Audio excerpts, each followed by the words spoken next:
بسم اللہ الرحمن الرحیم۔ السلام علیکم۔ آج ہم جانیں گے حضرت ابراہیم علیہ السلام کی پیدائش کے وقت کے حالات کیا تھے، مگر ویڈیو میں آگے بڑھنے سے پہلے آپ سے ریکویسٹ ہے پلیز میرے چینل کو لائک اور سبسکرائب کر لیں، اس سے مجھے حوصلہ ملے گا نئی ویڈیو بنانے کے لیے۔ نمرود بابل کا بادشاہ تھا۔ نمرود ان 4 بادشاہوں میں سے ایک تھا جنہیں اللہ کریم نے پوری دنیا کی بادشاہت عطا فرمائی تھی۔ 2 ان میں سے مومن اور 2 کافر تھے۔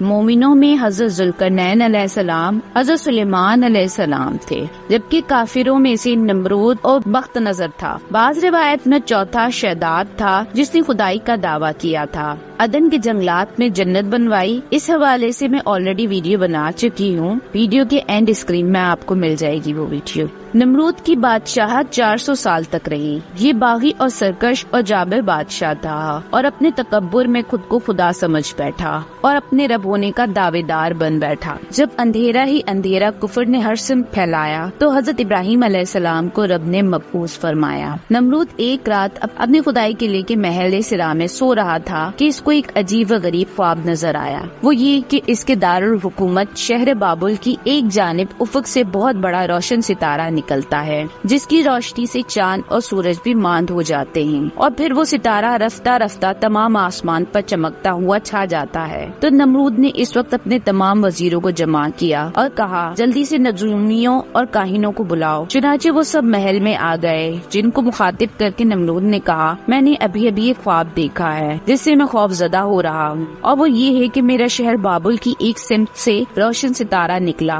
اور سارے آسمان کو اس نے منور کر دیا ہے۔ یہ کیا بات ہے؟ انہوں نے ذرا سکونت کیا اور تھوڑا غور و فکر کرنے کے بعد کہنے لگے کہ اے نمرود، شہر بابل کی اس سمت سے ایک لڑکا پیدا ہوگا جو تجھے اور تیرے سارے ملک کو نصف نابود کر دے گا، گویا تیرے سارے ملک پر اس کا نور چھا جائے گا، یعنی بجائے تیرے دین کی اس کا دین رائج ہوگا اور اس کی پیدا کرنے والا اس کی مدد پر ہوگا۔ تاہم وہ لڑکا ابھی اپنی ماں کے رحم میں نہیں آیا، لیکن وہ اسی سال میں پیدا ہوگا۔ اتنا سنتے ہی نمرود گھبرا گیا اور نہایت بے چین ہو کر کہنے لگا کہ اب مجھے کیا کرنا چاہیے۔ یہ سن کر وہ لوگ اپنے جھوٹے خدا کو تسلی دیتے ہوئے کہنے لگے کہ یہ تدبیر کرو اور وہ تدبیر کرو۔ آخر کار نمرود خود ہی ایک جابرانہ حکم سناتا ہے، وہ یہ کہ آج سے کوئی مرد اپنی عورت کے پاس نہ جائے اور مرد و عورت الگ الگ سکونت اختیار کریں۔ نیز آج سے پہلے کا حمل رکھتی ہو، ان کے ہاں لڑکیاں ہوں تو ان کو چھوڑ دیا جائے اور اگر لڑکے ہوں تو انہیں قتل کر دیا جائے۔ چنانچہ اس حکم نمرودی پر اس دن سے ہزاروں نوزائیدہ لڑکی قتل ہونے شروع ہو گئے۔ نمرود جب لاکھوں بچوں کے قتل میں مصروف تھا اور اپنی دانست میں وہ یہ سمجھتا تھا کہ میں اپنے ارادے میں کامیاب ہو گیا ہوں اور اب وہ بچہ ظہور میں آ ہی نہیں سکتا جو میرے ملک کی تباہی کر سکے۔ اتنے میں بہت سے نجومی اور کاہن اس کے پاس آئے اور نہایت حواس باختہ ہو کر اسے کہنے لگے اے نمرود، خبردار ہو جا کہ فلاں تاریخ اور فلاں شب و مبارک بچہ اپنی ماں کے شکم میں آئے گا۔ اتنا سنتے ہی نمرود حیران ہو گیا اور اسی وقت اپنے وزراء کو جمع کر کے حکم دیا کہ فلاں رات نہایت سختی سے پہرے کا انتظام کیا جائے اور تمام مردوں کو شہر سے نکال کر جنت میں نظر بند کر دیا جائے۔ چنانچہ ایسا ہی ہوا اور اس رات کے لیے دن سے ہی تمام مرد شہر سے باہر کر دیے گئے اور عظیم الشان فوجی پہروں میں ان کا محاصرہ ہو گیا، یہاں تک کہ خود نمرود بھی اپنے وزیر کو لے کر بیرون شہر جنگل میں چلا گیا اور عورتوں کو تاکیدی حکم دیا گیا کہ خبردار کوئی عورت اپنے گھر سے باہر نہ نکلے ورنہ جان سے مار دی جائے گی۔ غرض کے اس ڈر کے مارے عورتیں اپنے اپنے گھروں میں چھپ کر بیٹھی رہیں اور مرد نظر بند ہو کر جنگلوں میں جا پڑے۔ اور اب اپنی دانست میں نمرود نے گویا قضاء و قدر کا دروازہ بند کر دیا کہ نہ عورت مرد کے نزدیک ہوگی اور نہ کوئی بچہ اپنی ماں کے بطن میں آئے گا۔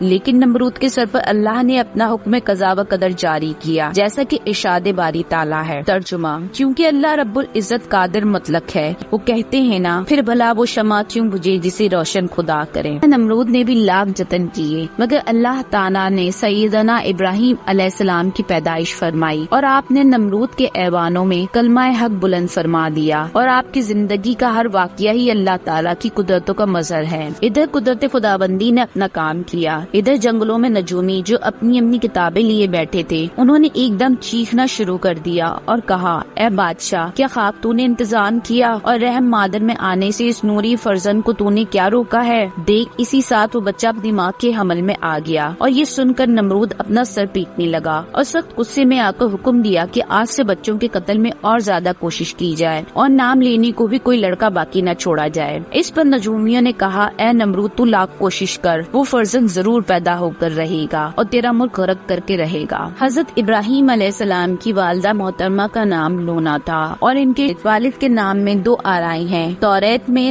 تاریخ لکھا ہے، جبکہ قرآن مجید میں ہر جگہ ابراہیم علیہ السلام کے والد کے حوالے سے ازر کا نام دیکھ کر بعض لوگوں کو غلط فہمی ہوئی اور وہ ازر کو حضرت ابراہیم علیہ السلام کا حقیقی والد سمجھ بیٹھے، حالانکہ قرآن مجید کے اندر ہی صحیحاً ازر کا مشرک ہونا بیان ہوا ہے کہ اور اگر حضرت ابراہیم علیہ السلام کے والدین کو مشرک تسلیم کیا جائے تو حضور اکرم صلی اللہ علیہ وآلہ وسلم کے اس بیان کا کیا مطلب ہوا؟ میں ہمیشہ آدم تا عبداللہ اور حوا تا آمنہ پاک پشتوں سے پاک رحموں کی طرف سے منتقل ہوتا رہا۔ اہل سنت کی اکثریت کا یہی موقف ہے کہ ازر ابراہیم علیہ السلام کا باپ نہ تھا، کیونکہ حضور اکرم صلی اللہ علیہ وآلہ وسلم کے فرمان کے مطابق حضور اکرم صلی اللہ علیہ وآلہ وسلم کے آبا و اجداد میں سے کوئی قطعاً کافر نہیں ہے۔ پھر قرآن مجید میں ازر کو ابراہیم علیہ السلام کا باپ کیوں کہا گیا؟ تو اس کا جواب یہ ہے کہ قرآن و حدیث کے اندر چاچا، تایا اور دادا کے اوپر بھی لفظ اب یعنی باپ کا اطلاق ہوا ہے، یعنی عرب میں لوگ چاچا، تایا، دادا کو باپ ہی کہتے ہیں۔ جب حضرت ابراہیم علیہ السلام کی والدہ محترمہ کو یہ مبارک حمل محسوس ہونے لگا تو انہوں نے اسے یہاں تک پوشیدہ رکھا کہ اپنے خاوند تاریخ تک سے اس کا ذکر نہیں کیا اور پوشیدہ یہ مبارک ایام گزارنے لگی، یہاں تک کہ پورے 9 ماہ کے بعد والدہ محترمہ کو جب درد لاحق ہوا تو وہ نہایت پریشان ہوئی اور آخر نے یہ تدبیر بنائی کہ اپنے مکان سے نکل سیدھے پہاڑوں میں پہنچی اور وہاں ایک نہایت پوشیدہ غار تلاش کر کے اس میں داخل ہو گئی، جہاں پہنچتے ہی آپ کی شکم مبارک سے ایک نور برآمد ہوا اور اس کے ساتھ حضرت خلیل اللہ علیہ السلام پیدا ہو گئے۔ جب آپ اس غار میں پہنچی تو وہ غار بالکل ایک رات کی مانند اندھیروں میں ڈوبا ہوا تھا، لیکن آپ کے وہاں پہنچتے ہی وہ اندھیرا غار روشن درخشاں کی طرح ہو گیا۔ جب حضرت خلیل اللہ پیدا ہوئے تو ان کی والدہ محترمہ نے ایک کپڑے میں لپیٹ کر وہاں لٹا دیا اور خود مارے خوف کے وہاں سے چلی گئی اور غار منہ کو پتھر سے بند کر دیا، ساتھ ہی اپنی اس نور چشم کی جدائی کا درد اپنی چھاتی پر رکھ کر گھر کو روانہ ہوئی، بے کریم سے دعا کہ میرے لخت جگر کی حفاظت فرمانا، اور اپنے شوہر طارق سے آ کر ذکر کیا کہ میں نے نمرود اور اس کی فوج کے ڈر سے جنگل میں گئی تھی اور وہاں میرے شکم سے ایک مردہ لڑکا پیدا ہوا اور ہم بہت سے مصائب سے بچ گئے ہیں۔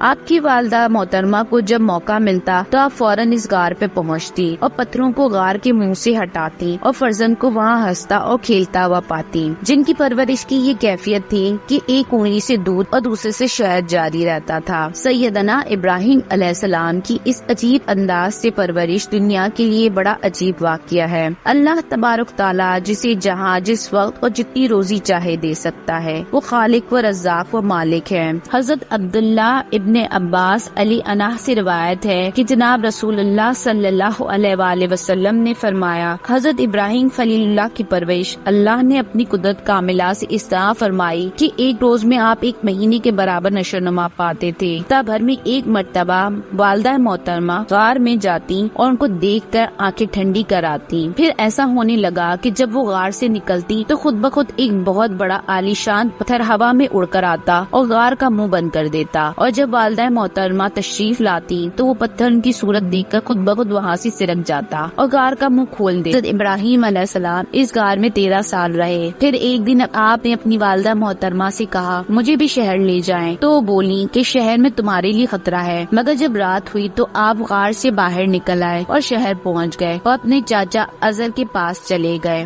آج کے لیے اتنا ہی۔ آگے کا قصہ جاننے کے لیے سیکنڈ پارٹ کے لیے مجھے کمنٹس کریں، میں وہ بھی جلد اپلوڈ کر دوں گی۔ اللہ حافظ۔